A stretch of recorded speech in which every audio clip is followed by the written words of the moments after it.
Hello and welcome you all. बच्चों आज हम चैप्टर 5 अर्थमेटिक प्रोग्रेशन का एक्सरसाइज 5.1 का सोल्यूशन करेंगे। इससे पहले वाले वीडियो में मैंने अर्थमेटिक प्रोग्रेशन से रिलेटेड जितने भी बेसिक कॉन्सेप्ट थे वो मैंने आपको बताया था, ठीक है ना।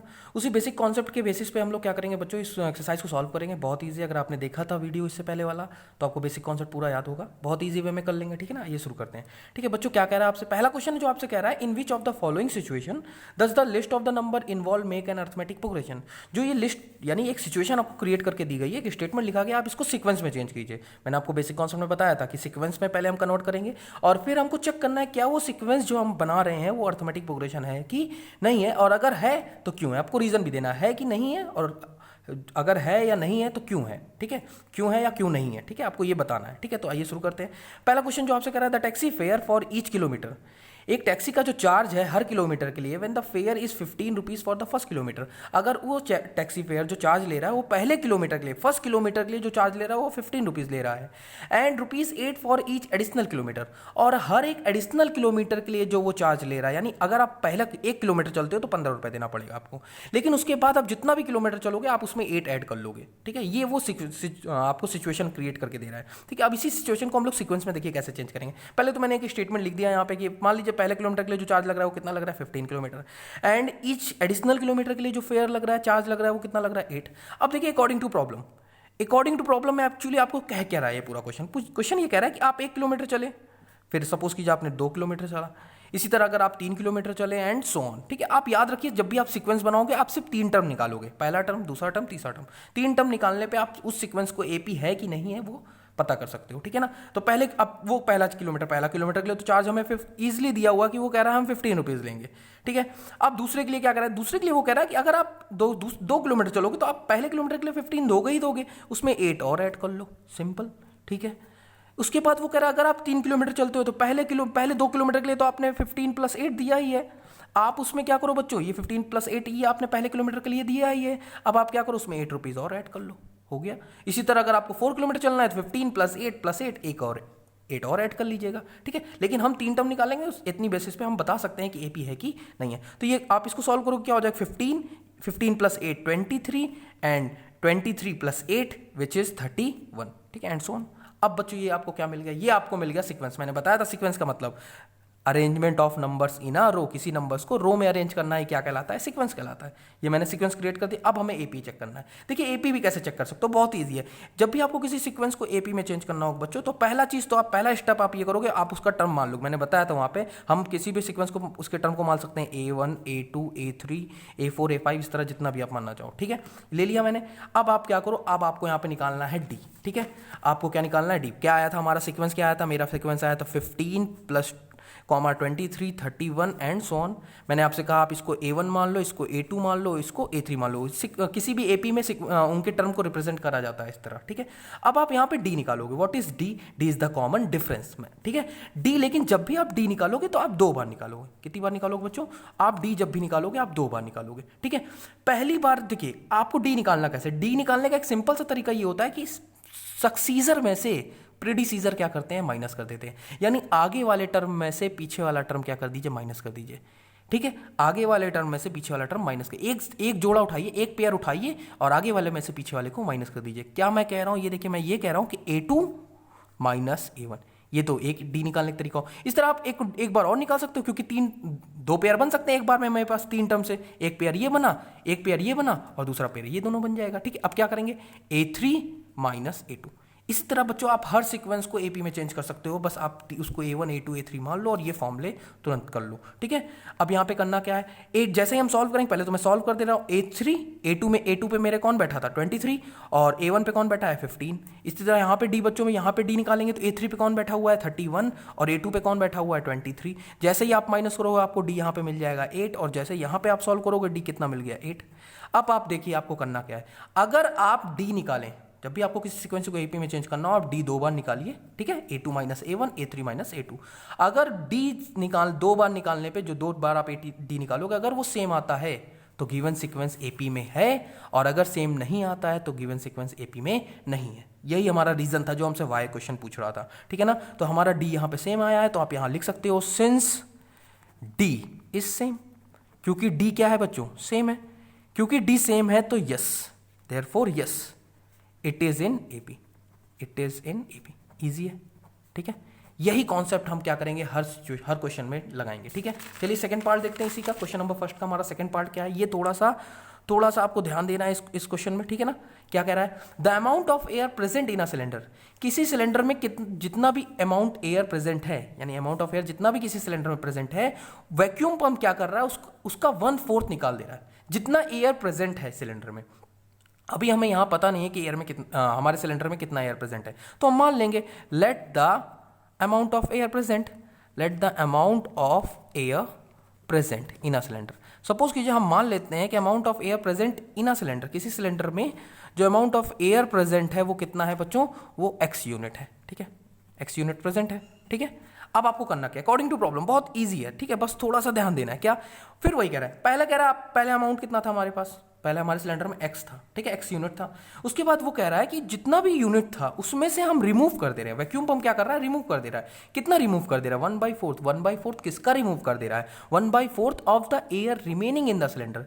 जितना भी सिलेंडर में एयर रिमेनिंग है, अभी एयर कितना बचा था मेरा, इतना था, उसमें से 1/4 माइनस कर रहा है, 1/4 किसका, x का, ठीक है बच्चों। पहले हम ये दो टर्म सॉल्व कर लेते हैं, फिर मैं थर्ड टर्म बनाऊंगा। तो पहला टर्म तो आपको x पता है, दूसरा टर्म आप सॉल्व करोगे तो यहाँ क्या हो जाएगा, ऑफ हटता है, क्या आ जाता है, मल्टीप्लाई, 1x से मल्टीप्लाई होगा तो x/4 आ गया, ठीक है। जैसे ही आप इसको सॉल्व करोगे फर्दर, तो आप यहाँ पे कुछ नहीं है तो इसके नीचे 1 आ जाएगा, आप एलसीएम ले लीजिए, 4 1 जा 4, ठीक है, डायरेक्ट कर दिए, 4 1 जा 4, उसके बाद क्रॉस मल्टीप्लाई कर दीजिए बच्चों। एलसीएम लेने का सिंपल तरीका, एक लाइन खींचिए, डिनोमीटर को डिनोमीटर से मल्टीप्लाई कीजिए, और उसके बाद इसको इससे और इसको इससे, 4x माइनस x1 जा x हो गया, कितना आ गया आपका x, 4x में से x जाएगा 3x/4। ये तो बच्चों आपको पहला दो टर्म मिल गया। अब आपको देखिए क्या करना है अगेन, ठीक है, अगेन आपको क्या करना है, पीछे करके दिखा रहा हूं, ठीक है। अब आपको क्या कर रहा है, अब वो कह रहा है आपको कितना मिल गया, आप एक बार आप पहला टर्म मिला आपको x, दूसरा टर्म आपको जो मिला है वो है 3x/4। अब वो क्या कह रहा है, वो कह रहा है 3x/4 में से हम फिर से रिमूव कर देंगे 1/4, 1/4 कितना, जितना एयर प्रेजेंट था, एयर कितना प्रेजेंट था आपके पास, 3x/4, यानी 3x/4 क्या कर रहा है, वो फिर से रिमूव कर दे रहा है। फिर से हम सॉल्व करेंगे इसको, क्या आ जाएगा x, 3x/4, और जैसे ही आप इसको सॉल्व करोगे तो आपको हो जाएगा 3x/4 माइनस 3x 1 से मल्टीप्लाई होगा 3x/16। अब यहाँ पे हम एलसीएम ले लेंगे, क्या हो जाएगा मेरा 3x/4, ये तो दो टर्म सॉल्व ही है, यहाँ सॉल्व करेंगे तो 16 एलसीएम हो जाएगा हमारा, ठीक है। 4 से इसको डिवाइड करेंगे, 4 4 जा 16, 4 आया, ऊपर वाले से मल्टीप्लाई हो जाएगा, 4 3 जा 12x माइनस 16 1 जा 16, 1 आया, 1 से मल्टीप्लाई करेंगे तो 3x 1 जा 3x, कितना आ गया बच्चों आपका x, 3x/4, और यहाँ पे कितना हो जाएगा, 12x में से 3x जाएगा तो कितना आ जाएगा, 9x/16 एंड सो ऑन। इस तरह बच्चों आप आगे भी कंटिन्यू कर सकते हो, लेकिन मैंने आपको बताया कि 3 टर्म निकालने पे आप एपी चेक कर सकते हो। अब ये सीक्वेंस मिल गया हमें, अब हमें क्या करना है, इसको a1 मानना है, इसको a2 मानना है बच्चों, और इसको क्या मानना है, a3। और आपको d कितनी बार निकालना है बच्चों, 2 बार निकालना है। एक बार फॉर्मूला रखेंगे a2 माइनस a1, और दूसरी बार फॉर्मूला रखेंगे, देखिए पूरा वही कॉन्सेप्ट है, ठीक है, a3 माइनस a2। जैसे ही आप सॉल्व करोगे आपको क्या मिल जाएगा, 3x/4 माइनस x, और यहाँ पे आपको d की वैल्यू क्या मिल जाएगी, 9x/16 माइनस 3x/4, ठीक है। अब d आप सॉल्व करो, जैसे ही आप d यहाँ सॉल्व करोगे तो क्या मिल जाएगा, यहाँ पे मिल जाएगा 4, 3x माइनस 4x से मल्टीप्लाई होगा तो 4x, ठीक है। 4 एलसीएम ले लिया, 4 1 जा 4, 1 3 जा 3x, 1 4 जा 4, 4 आया, ऊपर वाले से मल्टीप्लाई कर दिया, क्या आ जाएगा यहाँ पे आपका, आ जाएगा -x/4 आ गया बच्चों। यहाँ पे इसी तरह आप इसको और सॉल्व कर लीजिए, सेकंड वाले को भी सॉल्व कर लीजिए, कितना आ जाएगा, 16 इज द एलसीएम, 16 1 जा 16, 1 आया, 9 से मल्टीप्लाई कर देंगे, कितना हो जाएगा 9x, 4 4 जा 16, 4 आया, 4 3 से मल्टीप्लाई आएगा, 4 3 जा 12x, कितना आ गया बच्चों, आपको मिल गया यहाँ पे माइनस, क्योंकि प्लस माइनस का माइनस और साइन रहेगा माइनस का, क्योंकि 12 बड़ा है, -3x/16। अब यहाँ पे आप देखिए क्या d सेम है, यहाँ पे d आया है -x/4, और सेकेंड वाला d जो हमारा आया है वो आया है -3x/16।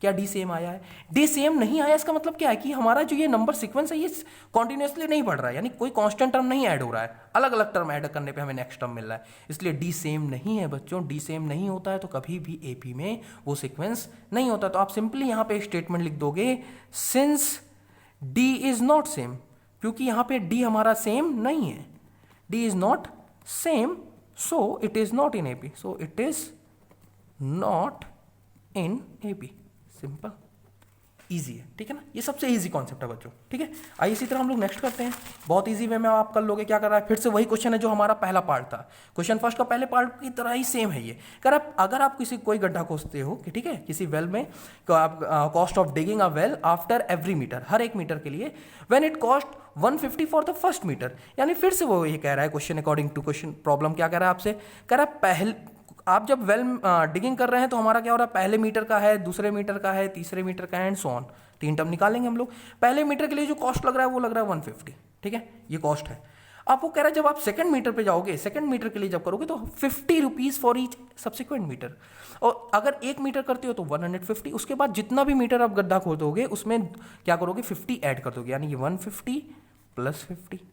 थर्ड के लिए क्या हो जाएगा, 150 प्लस 50, या सेकंड के लिए था, आप उसमें 50 और ऐड कर दो, हो गया, ये आपका आ गया, ठीक है। इस तरह आप आगे चाहो तो आगे भी कर सकते हो। क्या हो जाएगा ये आपका, ये हो जाएगा आपका 150, 200, 250। यहाँ तो हमें सिंपली दिख रहा है ना, 50-50 का इंक्रीजमेंट हो रहा है, यानी 50-50, तो जाहिर सी बात है डी आपका 50 आएगा। आप करके देख लीजिए, अब एक बार चेक कर लेते हैं यहाँ पे, ठीक है। डी निकालेंगे हम लोग, हमारा पहला फॉर्मूला था A2 minus A1 and the second one is A3 minus A2। अब तो आपको इजिली वे में समझ में भी आ रहा होगा, 200 माइनस 150 विच इज 50, ठीक है, ये आपका आ गया डी की वैल्यू।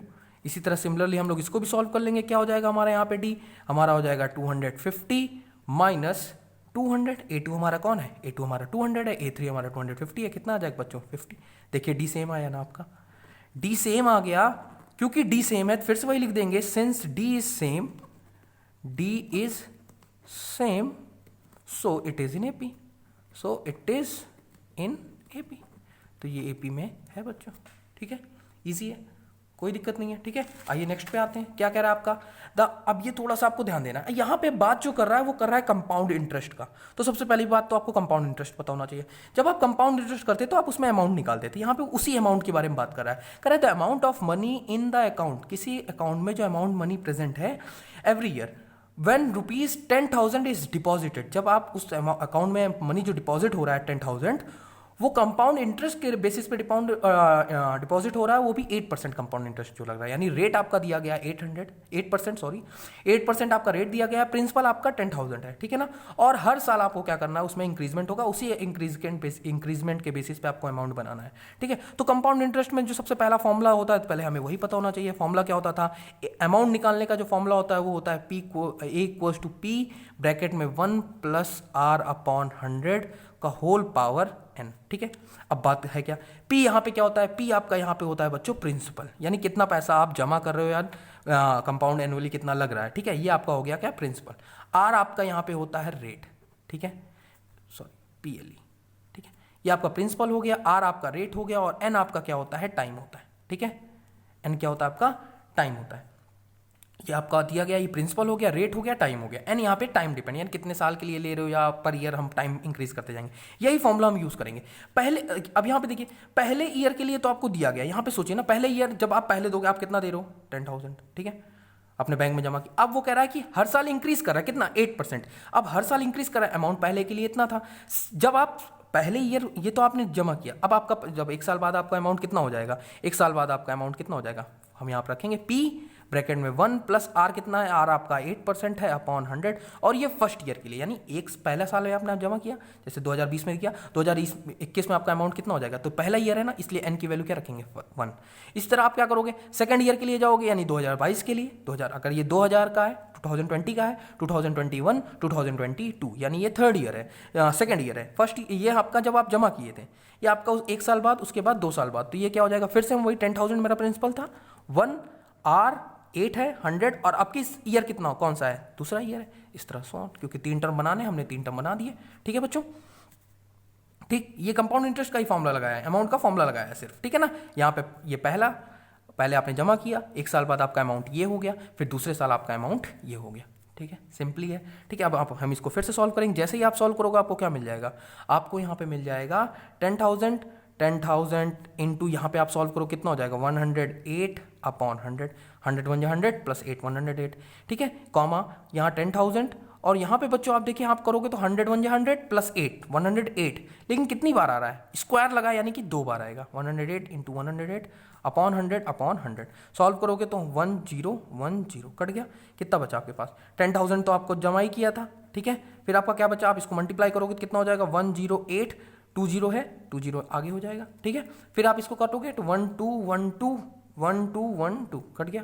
क्या बचा आपका 108 एंड 108। जैसे ही आप 108 यानी 108 का स्क्वायर करोगे तो आपको कितना मिल जाएगा, 11664 मिल जाएगा, ठीक है ना। आप करके देखिएगा, आपको मिल जाएगा 11664। आपका ये क्या हो जाएगा, आपका ये आ गया 108 का स्क्वायर एक तरीके से, ठीक है। अब आपको क्या करना, अब आपको ये सीक्वेंस मिल गया, अब आपका ये सीक्वेंस हो गया। अब आप सीक्वेंस को क्या करना है, एपी में प्रूफ करना है। तो फिर से वही A1 A2 और A3, ठीक है बच्चों। अब इसको हम सॉल्व करेंगे। फिर जैसे ही आप सॉल्व करोगे डी क्या मिल जाएगा आपको, A2 माइनस A1, और दूसरा डी निकालोगे A3 माइनस A2, ठीक है। जैसे ही आप निकालोगे आपको क्या मिल जाएगा, यहाँ पे आप निकालोगे तो पहला आ जाएगा डी हमारा क्या था, पहला A2 माइनस A1 है, दूसरा क्या था A3 माइनस A2। A2 क्या था आपका, A2 था आपका 10,800 और A1 क्या था 10,000, ठीक है। इस तरह सेकंड में ये कितना था 11664 माइनस 10,800, ठीक है। अब आप माइनस करोगे तो यहाँ कितना आ जाएगा 800 आ जाएगा, यानी डी आ गया ये, ठीक है। और सेकंड में आप जब डी निकालोगे तो आपको कितना आ जाएगा, 1 1 में से 4 में से 0 गया 4, 6 में से 0 गया 6। उसके बाद आप यहाँ पे करोगे 10,000, आप यहाँ पे माइनस करके देख लो, ठीक है।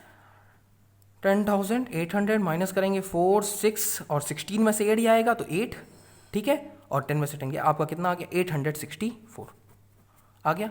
अब यहाँ देखिए क्या डी सेम है, डी सेम नहीं है, since D is not same, since D is not same so it is not in A B, not in A B, ठीक है बच्चों। इजी है, सिंपली आप इसी तरह क्या कर सकते हो, पूरे सवाल को सॉल्व कर सकते हो, ठीक है, ठीक है। Do watch the next video for the remaining question of exercise 5.1।